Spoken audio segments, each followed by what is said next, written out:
Medo eko Bibiani no ewo atoye atifi mantem ni mu na betoja ese mansini no omo aye ayaresabia busumi bia no HIV yademu yi nipa bi eba ayaresabia omo anya cases ni bi no na enye aduasa na eno na mansinu mpanyifo ehwapom di samso echese ewo sododo ntomafo enhwese brano mbetese no mahunu ba bi omu gya na eye yade no antese ewo nipadie nim.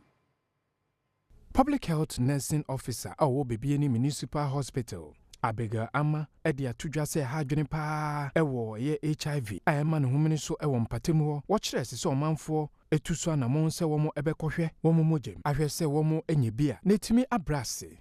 From January to November ending yenya nipa 275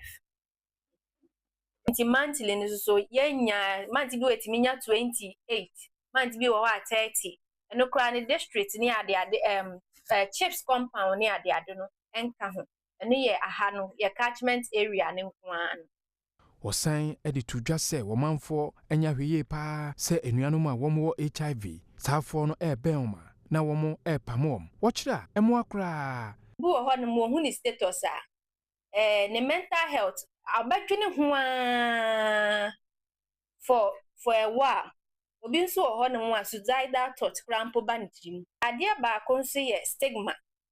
and discrimination if it's a first notion e ba ya ne say HIV deadly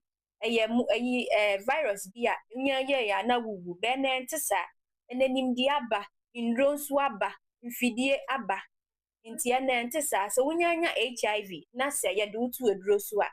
mfi anyankopon de ma wo no so ma wo 70 years a wo betimi ye ubesan so aye healthy ubeye kama ubeye kese obi nhumpo se virus anase bibisa ewo so unhu so bi wo HIV a embrace nipa no